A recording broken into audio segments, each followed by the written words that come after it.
헌법 부정하는 역사 왜곡 교과서 묵과할 수 없습니다.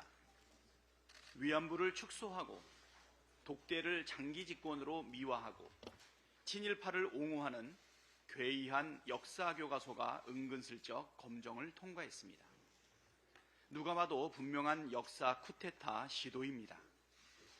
친일 매국 뉴라이트가 이 정권의 기본 역사관이고 국정의 핵심 철학입니까? 헌법을 부정하는 것은 대한민국의 정체성과 정통성을 부정하는 것이고 그런 행위를 일컬어 매국이라고 합니다. 매국 행위를 하는 자를 매국노라고 합니다. 이 정부의 매국노가 얼마나 판을 치고 있길래 친일 굴종 외교로 일관하고 중요한 것은 일본의 마음이라고 주장하며 아예 일본 정부가 역사 왜곡 교과서를 펴내는 것까지 따라하고 있는 것입니까? 이러다 교과서에 독도는 일본 땅, 동해는 일본 해라고 표기할까 두렵습니다. 미래 세대들을 왜곡된 역사 인식으로 쇠뇌시켜 식민 지배를 합법화하고 대한민국의 정통성과 정체성을 말살하려는 의도가 아닌 이상 이런 역사 왜곡 교과서가 검정을 통과할 수 없습니다. 정부는 즉시 검정을 취소하고 책임자를 문책하십시오.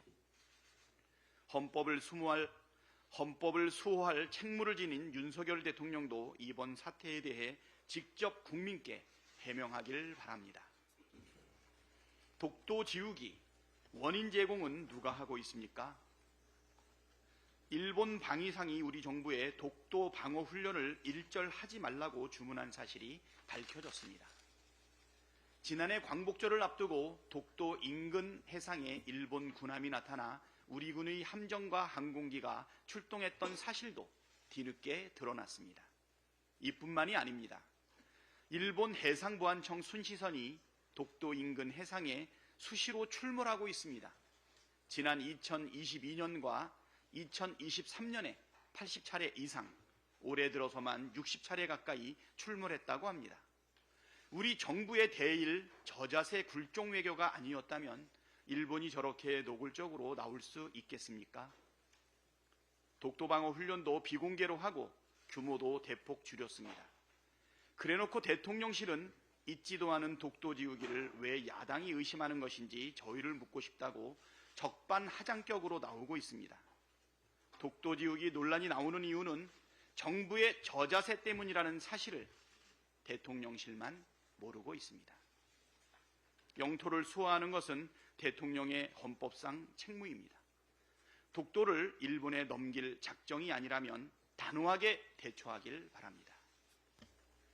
윤석열 정권의 정치 보복 수사가 도를 넘었습니다. 제1야당 대표에 대한 무리한 수사와 기소를 넘어서 급기야 전직 대통령까지 직접 겨냥하고 있습니다. 참으로 치졸한 정치 보복입니다. 의정갈등이 의정대란으로 비화되고 수많은 환자들이 응급실을 찾지 못해 뺑뺑이를 치고 있는 마당에 국민의 생명과 안전을 지킬 생각보다 정치 보복이 국정의 우선순위를 차지하고 있는 것인지 묻지 않을 수 없습니다. 민생과 국민의 생명은 관심이 없고 오직 정치 보복에만 혈안이 된 괴이하고 악랄한 정권의 행태를 강력하게 규탄합니다. 많이는 법 앞에 평등하다면서 유독 김건희 여사만 예외입니다. 김건희 앞에서는 휴대폰까지 반납하면서 황제 출장 조사를 한 검찰이 야당 인사들과 전직 대통령에 대해서는 법 앞에 평등을 주장합니다. 사람에 따라 법 적용이 수시로 바뀌는 것은 검찰 수사가 얼마나 불공정하고 편파적이며 편의적인지를 보여줍니다. 검찰의 전직 대통령을 향한 정치 보복은 전형적인 망신주기이자 국정 실패에 대한 국민의 여론과 관심을 돌리려는 눈속임 공작 수사입니다. 그렇다고 해서 김건희 여사의 주가 조작 의혹, 명품백 수수, 양평고속도로 특혜 의혹, 해병대원 수사 외압 의혹까지 수많은 범죄 의혹들이 사라지지는 않습니다. 또 그렇다고 의정 갈등으로 정권에 대한 국민적 비난 여론이 높아지는 것을 무마시킬 수도 없습니다. 우리 국민을 바보 취급하는 검찰과 정권은 반드시 국민으로부터 심판받게 될 것이라는 점을 분명하게 밝힙니다. 이상입니다. 다음으로 김민석 최고위원의 발언이 있겠습니다. 의료 대란의 와중에 윤석열 정권의 정치적 우울증이 염려됩니다. 현실 부정은 전형적인 초기 증상입니다. 응급실 가봐라, 잘 돌아간다. 권력이 이런 현실 부정과 회피에 빠지면 생사람을 잡게 됩니다. 뉴라이트만 꽂으면서 뉴라이트를 모른다는 것도 근본은 현실 부정입니다. 현 대통령 부인은 황제 조사에 무혐의를 하면서 전 대통령 전 사위 조사를 법 앞에 평등이라 하는 것은 현실 부정을 넘어 판타지 중독 수준입니다. 경로, 즉 분노 조절 실패도 잘 알려진 초기 행태입니다. 여당 연찬회와 국회 개원식 불참 또한 또 하나의 전형인 고립 행태의 시작으로 보입니다. 멀쩡한 줄 알았던 교육부 장관까지 나서서 6개월만 버티면 이긴다니 정권 전반에 전염이 시작된 모양입니다. 정치적이든 심리적이든 정권이든 개인이든 우울증의 극단은 자기 파괴입니다. 오죽하면 국민이 계엄령을 걱정하겠습니까? 주술적 비상식이 루틴인 정권 아닙니까? 비상식적 사고와 현실 부정, 경로, 고립으로 나타나는 윤석열 정권의 정치적 이상 심리 상태에 대한 국민의 관찰과 진단, 극단 상황 예방이 필요한 상황입니다. 의료 대란의 본질은 정권 대란입니다. 민주당과 이재명 대표가 국민의 편에서 대란을 막겠습니다. 국민 여러분 도와주십시오. 계엄 문제에 대해서는 오늘 국방장관 인사청문회에서 기초적 쟁점을 다루겠습니다. 다음으로 전현희 최고위원의 발언이 있겠습니다.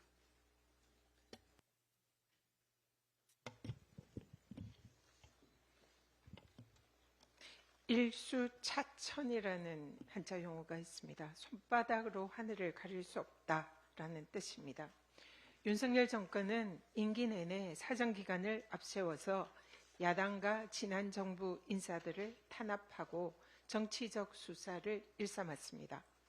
결국 정치 보복의 칼끝이 향한 곳이 전임 대통령입니까? 불과 며칠 전에 윤석열 대통령은 국정 브리핑을 통해서 민생 현안에 집중하겠다라고 밝혔습니다. 그런데 그 말이 끝나기가 무섭게 검찰을 앞세운 전 정권 겨냥 정치 보복 수사에 열을 올리고 있습니다.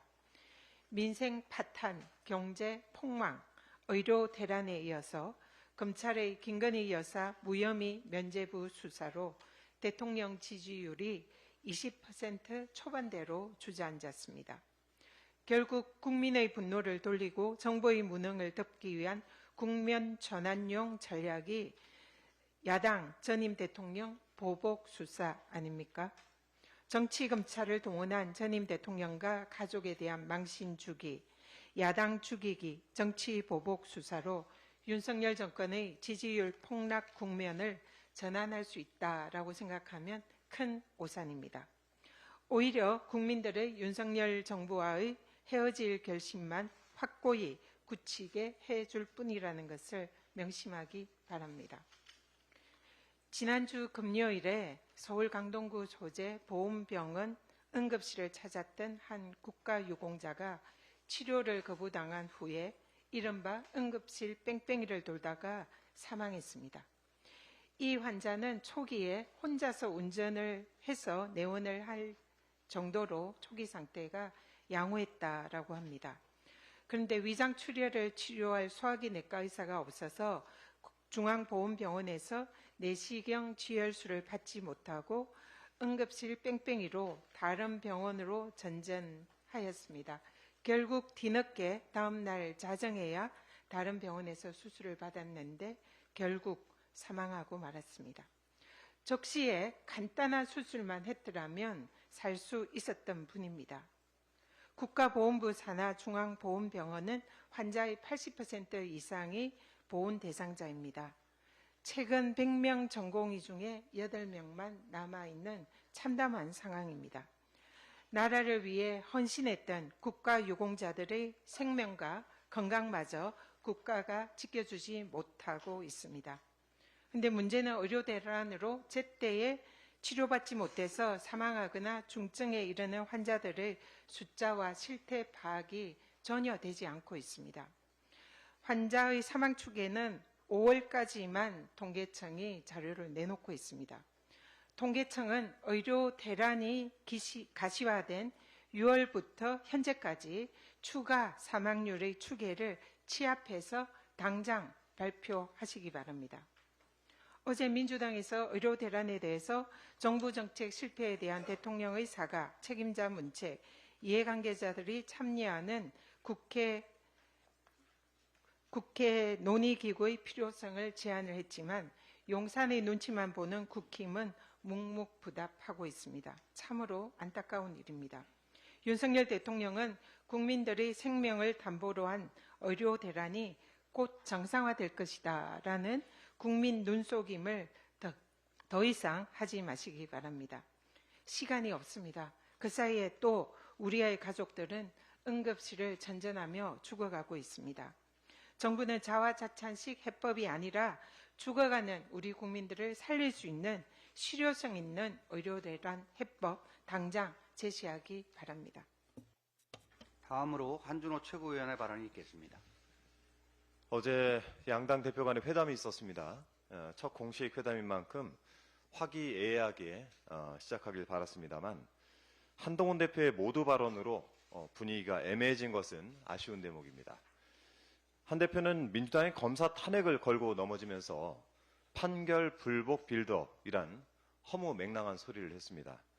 검사 출신, 법무부 장관 출신, 흔히 법자랄 대표의 말장난에 지나지 않습니다. 한 대표가 말한 판결 불복을 검색창에 한번 쳐보시기 바랍니다. 판결에 대해 불복할 경우 상급 법원에 상소를 제기할 수 있다는 내용의 대법원 홈페이지가 가장 먼저 뜹니다. 빌드업 같은 이런 소리를 하지 않더라도 상소할 권리를 제대로 보장받는 것이 민주주의고 법치주의입니다. 그 말에 저희가 매우 의심스럽습니다. 마치 유죄를 확신하고 계시는 듯하니 더욱 그렇습니다. 상소권을 행사하지 말라, 이런 주제 넘는 훈수는 그만두시고 최혜병 특검법 등 산적한 현안 해결을 위한 민주당의 노력에 여당 대표로 적극 협조하시길 바랍니다. 저는 솔직히 뉴라이트를 잘 모릅니다. 이거는 제가 하는 말이 아니고요. 윤석열 대통령이 지난 29일 국정브리핑에서 이렇게 말을 했습니다. 뉴라이트에 대한 국민적 비판이 거세지다 보니 일단 모른다라고 잡아떼기로 전략을 짠 것 같습니다. 27일 운영위원회 전체회의에서 김태효 국가안보실 1차장이 대통령은 뉴라이트라는 의미를 정확히 모를 정도라고 주장을 했고 그로부터 이틀 뒤 대통령은 정말 모르쇠로 일관을 한 겁니다. 뉴라이트가 뭔지도 모르는데 나라의 요직에 뉴라이트 친일 매국 인사들을 빼곡하게 채워넣은 것입니다. 뉴라이트 정말 모르십니까? 내일 인사청문회를 앞두고 있는 안창호 국가인권위원장 후보자만 해도 그렇습니다. 대한민국은 1948년 한반도에서 주권이 국민에게 있는 민주공화국으로 탄생했다. 2019년 8월 23일 안창호 후보자가 기고한 컬럼의 첫 문장입니다. 대한민국 임시정부 존중한다. 그러나 식민지 상황에서 국가 기능을 완전하게 수행할 수 없었기에 건국의 완성으로 볼 수는 없다. 이번 인사청문회 서면 답변서의 내용입니다. 구구절절 완벽한 뉴라이트의 주장입니다. 뉴라이트를 모른다는 대통령에게 뉴라이트를 공부할 교과서로 안창호 후보자의 어록을 보내주고 싶을 정도입니다. 이쯤 되면 뉴라이트는 윤석열 정권의 고위공직자가 기본적으로 갖춰야 할 덕목이자 소양이 된 것 같습니다. 왜곡된 역사관을 지닌 인물이 국민의 인권과 존엄을 어떻게 지켜낼지 걱정입니다. 민주당은 안창호 후보자를 철저히 검증하고 뉴라이트 친일 매국 세력이 이 땅에 득세하지 못하도록 지켜내겠습니다. 안창호 후보자 이야기가 나온 김에 한 말씀만 더 드리겠습니다. 안 후보자는 사무장 병원 그리고 면허 대여 약국 허용 여부에 대해서 검토의 여지가 있다는 입장을 밝혔다고 합니다. 의사나 약사가 아닌 사람이 타인의 면허를 빌려서 병원이나 약국을 운영하는 것은 불법입니다. 단순히 직업 선택의 자유 때문에 합법화를 검토할 수 있는 사안이 아닙니다. 윤석열 정권의 일방 폭주로 의료계가 가뜩이나 들끓고 있는데 불난 집에 기름을 들이붓는 격입니다. 저는 안창호 후보자 이런 발상을 접하자마자 한 사람이 떠올랐습니다. 불법 사무장 요양병원에 투자해서 의료법인 공동이사장이 되었던 사람, 이를 통해서 요양급여 22억 원을 부정수급한 혐의로 재판을 받았던 사람, 바로 윤석열 대통령의 장모 김건희 여사의 모친입니다. 국민의 인권과 존엄을 지키는 것은 숭고한 일입니다. 그렇다고 대통령 장모의 직업 선택의 자유까지 지켜주기 위해서 불법을 합법화하는 불상사는 없기를 바랍니다. 이상입니다. 다음으로 김병주 최고위원의 발언이 있겠습니다. 네, 오늘 오후 22대 국회 개원식이 있습니다. 그런데 윤 대통령은 불참한다고 합니다. 87년 민주화 이후에 대통령이 불참한 것은 처음 있는 일입니다. 이는 명백히 국회를 무시하는 것이고 국민을 무시하는 처사입니다. 아주 매우 유감스럽습니다. 최근 일본 방위당국이 한미일 협력을 빌미로 독도 영유권 주장을 강화하고 있습니다. 매우 우려스럽습니다. 일본 방위성은 최근 국방부에 독도 방어 훈련을 일절하지 말 것을 강력하게 요구한 것으로 전해졌습니다.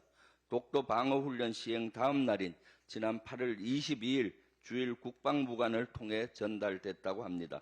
이러한 요구는 우리의 주권을 침해하는 행위입니다. 결코 용납할 수 없는 행위입니다. 일본의 이러한 형태를 강력히 규탄합니다.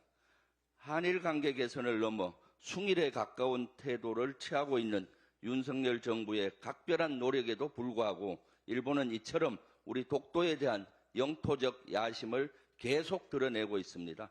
앞서 일본 방위성은 2024년판 방위백서와 어린이용 방위백서의 독도와 동해를 다케시마와 일본해로 표기했습니다. 일본 기상청도 지난주 8월 30일 자국 내 태풍특보 지역을 알릴 때 독도를 포함시켰습니다. 이런 사항에서 내년 국제 관함식에 우길기 형상의 자위대 함대기를 단 일본 함정이 한국을 찾을 것으로 보입니다. 국제 관례에 따라서 예정대로 강행하겠다는 게 우리 정부의 입장입니다. 도대체 어느 나라 정부인지 이해하기 어렵습니다.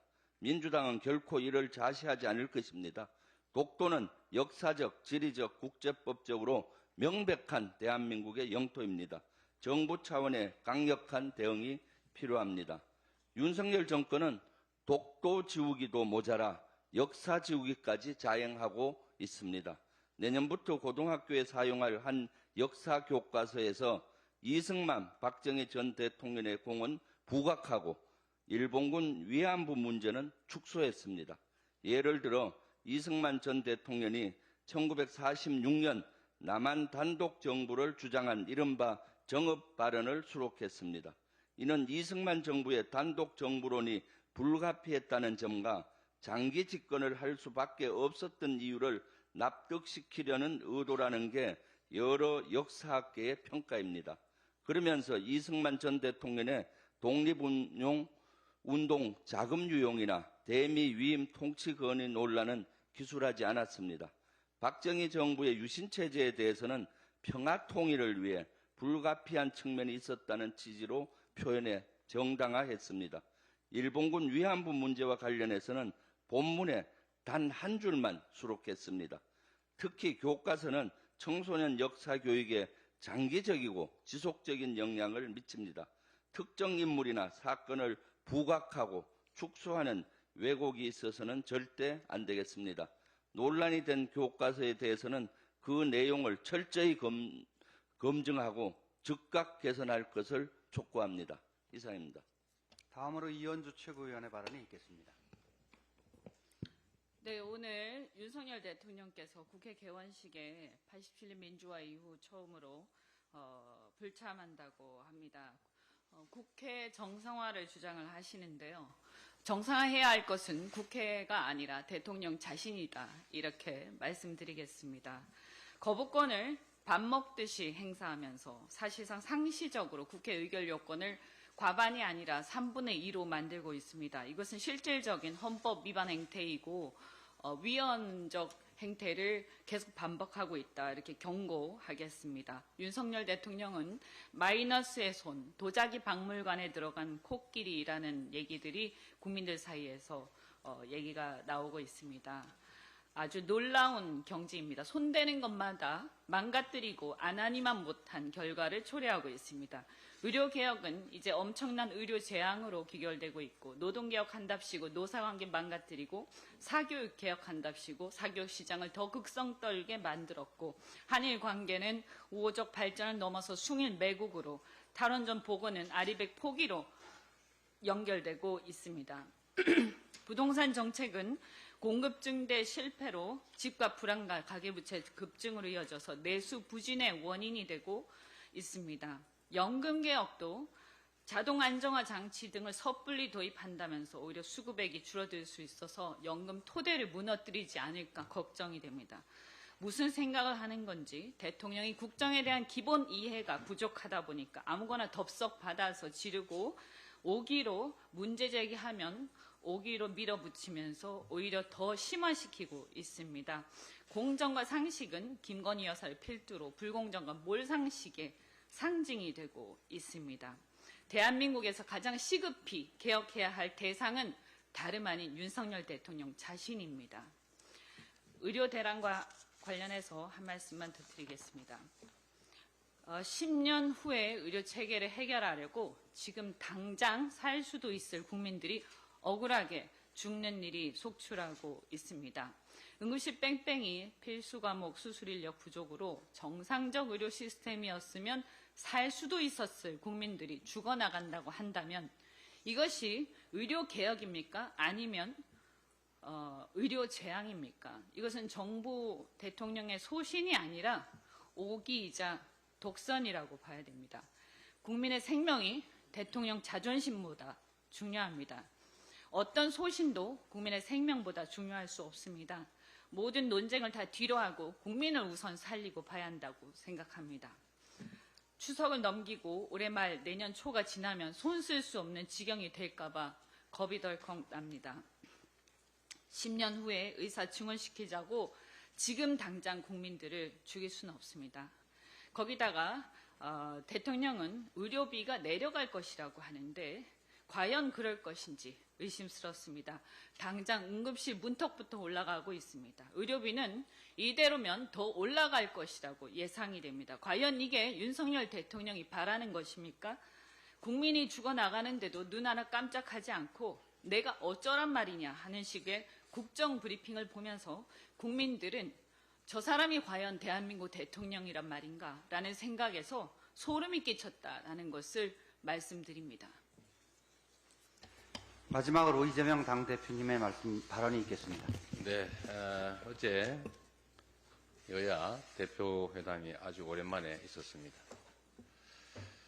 토론이 아니라 회담이었다는 점을 분명하게 말씀을 드리고 공개하지 못하는 또는 공개하기 적절하지 않은 그런 부분에 대해서도 상당히 진전된 대화와 공감이 있었다 이런 말씀을 드립니다.